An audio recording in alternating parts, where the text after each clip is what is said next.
வணக்கம். நான் டாக்டர் கன்னிராஜ், எலும்பு மூட்டு அறுவை சிகிச்சை நிபுணர். இன்னைக்கு நம்ம ஒரு காமனான ஒரு ஆர்த்தோபெடிக் ப்ராப்ளம் பத்தி பார்க்க போறோம். டெயில் போன் பெயின் இல்லாட்டி காக்கிடைனியா இல்ல காசிடைனியா அப்படின்னு சொல்ற இந்த டெயில் போன் பெயினை பத்தி பார்க்க போறோம். இப்போ நம்ம எல்லாரோட முதுகெலும்பு முடியிற இடத்துல ரெண்டு இடுப்புக்கு நடுவுல அந்த கடைசி 4-5 எலும்பு என்ன பண்ணுதுன்னா உள்நோக்கி வளைஞ்சிருக்கு. இந்த எலும்பை தான் டெயில் போன் இல்ல காக்சிக்ஸ் அப்படின்னு சொல்றோம். இப்போ ஒரு சிலருக்கு அந்த டெயில் போன்ல அந்த முதுகெலும்பு முடியிற இடத்துல அந்த காக்சிக்ஸ்ல ஒரு வலி வருது. அதை தான் டெயில் போன் பெயின் அப்படின்னு சொல்றோம். இப்போ இது ஏன் வருது அப்படின்னு பார்த்தோம் அப்படின்னா, நிறைய நேரம் யாராவது விழறப்ப அவங்க இடுப்பு போய் தரையில பலமா அடிபடுது. அப்படி இருக்கிறப்போ இந்த பெயின் அந்த அடிபடுறதுனால வரலாம். ரெண்டாவது, லேடிஸுக்கு பிரெக்னன்சி அப்போ அவங்களுடைய பெல்விஸ் ஃபுல்லாவே லூசன் அப் ஆகுது. அதுல இருக்கிற லிகமெண்ட்ஸ் எல்லாம் லூசன் அப் ஆகுது. ஸோ அதுக்கப்புறம் பிரெக்னன்சிக்கு அப்புறம் அவங்களுக்கு இந்த மாதிரி டெயில் போன் பெயின் வரலாம். இது பர்டிகுலர்லி இப்போ ஒரு டெலிவரி அப்போ ஏதாவது டிஃபிகல்ட்டிஸ் இருக்கு, இல்ல பேபி வெயிட் ரொம்ப அதிகமா இருக்கு அப்படிங்கிற பட்சத்தில், முதல் குழந்தை பிறக்குது பிரைமிஸ், இவங்க எல்லாம் இந்த டெயில் போன் பெயின் ரொம்ப காமனாவே வரலாம். இப்போ இந்த டெயில் போன் பெயின் ரொம்ப நேரம் உட்கார்ந்துட்டு இருக்காங்க. இப்போ ஆஃபீஸில் நான் உட்காந்தேன்னா ஒரு 8 to 12 hours கண்டினியூஸாக உட்காருவேன், நான் எந்திரிக்க கூட மாட்டேன் அப்படின்னு சொல்றவங்களையும் இந்த டெயில் போன் பெயின் வரும். இப்போ இந்த டெயில் போன் பெயின் இந்த பெயின் எப்படி இருக்கும் அப்படின்னு பார்த்தோம்னா, இது ரொம்ப ஒரு சிவியரான ஒரு பெயினா இருக்காது. ஆனா ஒரு டல்லா ஒரு இரிட்டேட்டிங் பெயினா இருக்கும். இப்போ ஒரு இடத்துல உட்காந்து நம்மளால வேலை செய்ய முடியாது, எப்படா எந்திரிக்கலாம், பொசிஷன் மாறலாம் அப்படிங்கிற மாதிரி இருந்துகிட்டே இருக்கும். இது என்ன சொல்றது, ஒரு டல், ஒரு நாகிங் கைண்ட் ஆஃப் பெயினா இந்த டெயில் போன் பெயின் இருக்கு.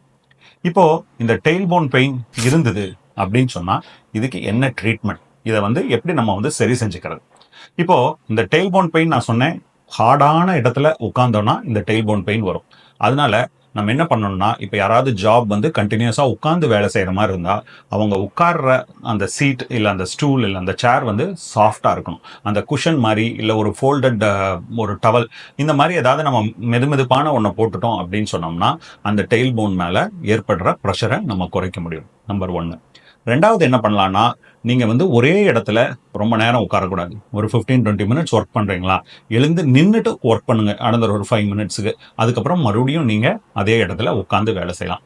முடிஞ்ச அளவுக்கு ஒரே ஸ்ட்ரெச்சில் ரொம்ப நேரம் உட்காந்து ஒர்க் பண்றதை அவாய்ட் பண்ணணும். இப்போ ஒரு சிலருக்கு இந்த டெயில் போன் பெயினே ரொம்ப நாள் இருக்கு, இதெல்லாம் ஒர்க் பண்ணல அப்படிங்கிற பட்சத்தில் என்ன பண்ணணும்னா, இந்த டெயில் போன் பெயினுக்காகவே ஒரு சில ஸ்பெஷலான பில்லோ இல்ல குஷன்ஸ் அவைலபிளா இருக்கு. இப்போ நீங்க கூகுள்ல சர்ச் பண்ணி பார்த்தீங்க, இந்த டெயில் போன் பெயினுக்கு உண்டான குஷன் இல்ல பில்லோ அப்படின்னு பார்த்தீங்கன்னா நிறைய டிஃப்ரெண்ட் ஷேப்ல வரும். பொதுவாக 2 காமன் ஷேப் யூஸ் பண்றோம். ஒன்று இந்த டோனட் பில்லோ அப்படின்னு சொல்லும். இப்போ சிம்பிளா சொன்ன போனா, இந்த ஒரு ஆட்டோவோட ஒரு டயருக்குள்ள இருக்கும் இல்லைங்களா டியூப், அந்த டியூப் எடுத்துட்டோம்னா வட்டமா இருக்கு, அது நடுவில் மட்டும் ஒரு ஹோல் இருக்கு. இதை டோனட் குஷன் அப்படின்னு சொல்றோம். ஸோ இந்த குஷன் யூஸ் பண்ணலாம். இல்லாட்டி த அதர் ஆல்டர்னேட்டிவ் என்னன்னா, ஒரு ரெக்டாங்குலர் குஷன் இருக்கு, அந்த டெயில் போன் இருக்கிற இடத்துல மட்டும் ஒரு சின்னதா ஒரு ஸ்பிளிட் இருக்கு. ஸோ இப்போ இந்த 2 குஷனுமே பொதுவாக நம்ம டெயில் போன் பெயினுக்கு யூஸ் பண்றதுதான். இப்போ ஸ்டடீஸ் என்ன சொல்லுது அப்படின்னு பார்த்தா, அந்த வட்ட வடிவில் இருக்கிற அதை விட நம்ம இந்த நடுவுல மட்டும் ஸ்பிளிட் இருக்கிற இந்த குஷன் இல்ல இந்த காக்கிடைனியா பில்லோ மோர் எஃபெக்டிவா இருக்கு.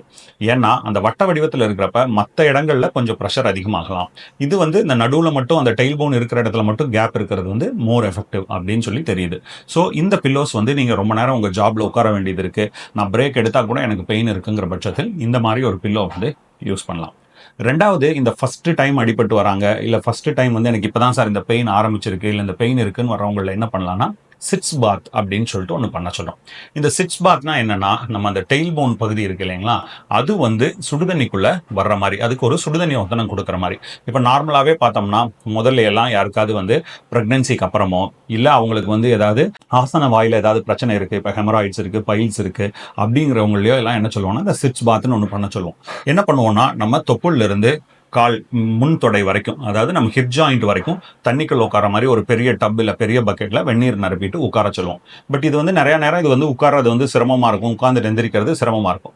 இப்போ அதுக்கு ஆல்டர்னேட்டிவ்னா என்ன வந்திருக்குன்னா, நம்ம வெஸ்டர்ன் கமோட் மேலேயே ஒரு பேசின் மாதிரி ஒன்று போட்டுக்கிறதுக்கு வருது. இப்போ அந்த கமோட் மேலேயே அந்த ஒரு பேசின் மாதிரி இருக்கும், அதை போட்டுக்கலாம். அதுல நம்ம சுடுதண்ணி நிரப்பிட்டு ஒரு 10 to 15 மினிட்ஸ் காலையிலையும் சாயந்தரமும் உட்காரலாம். இதை சிட்ஸ் பாத் அப்படின்னு சொல்றோம். இது பண்றது மூலமாகவும் நம்மளுக்கு டெயில் போன் பெயின்ல இருந்து சிக்னிபிகண்டான ஒரு ரிலீஃப் கிடைக்கும். மூணாவது, ரொம்ப நாளாக இந்த டெயில் போன் பெயின் இருக்கிறவங்க என்ன பண்ணணும் அப்படின்னா, அந்த பெல்விக் ஃப்ளோர் மசில்ஸ் அப்படின்னு சொல்கிறோம். அந்த டெயில் போனில் அட்டாச் ஆகிற மசில்ஸு, அந்த லிகமெண்ட்ஸு, அதுக்கு உண்டான ஒரு ஸ்ட்ரென்தனிங் எக்ஸசைசஸ் இதை நம்ம பண்ணுறப்போ அந்த மசில்ஸ் பலமடையும் மூலமாக அதனுடைய அந்த டெயில் போனில் இருக்கிற ஒரு ஹைப்பர் மொபிலிட்டியும் ஒரு வீக்னஸும் போகிறது மூலியமாகவும் இந்த டெயில் போன் பெயின்லேருந்து ஒரு நல்ல ஒரு ரிலீஃப் கிடைக்கும். ஸோ இப்போ இந்த டெயில் போன் பெயின் பொதுவாக ரொம்ப நேரம் நம்ம உட்கார்றோம்னாலும் ஒரு அன்ஈவன் சர்ஃபேஸ் இல்லை ஒரு ஹார்டான சர்ஃபேஸில் உட்கார்றவங்கள வரும். அடிபட்டதுக்கு அப்புறமா வரலாம், போஸ்ட் ப்ரெக்னன்சி மூலயமா வரலாம். ஸோ இதை எப்படி சரி பண்ணணும்னா, ரொம்ப நேரம் ஒரே இடத்துல உட்காரக்கூடாது. உட்கார்ற சர்ஃபேஸ் ஸ்மூத்தாக இருக்கிற மாதிரி பார்த்துக்கணும். இது இல்லாமல் ரொம்ப பெயின் இருக்கிறவங்க இதுக்குன்னு ஸ்பெஷலாக வர்ற குஷன்ஸ், இந்த காக்கிடைனியோ பில்லா இல்லை குஷன் அப்படிங்கிறத யூஸ் பண்ணலாம்.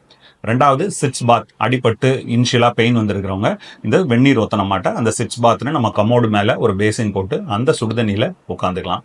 மூணாவது, அந்த பெல்விக் ஃப்ளோர் மசில்ஸுக்கு உண்டான ரெகுலர் எக்ஸசைஸ் பண்ணுறது மூலமாகவும் நம்ம இந்த டெயில் போன் பெயின்லேருந்து நம்ம நிவாரணம் பெற முடியும். நன்றி, வணக்கம்.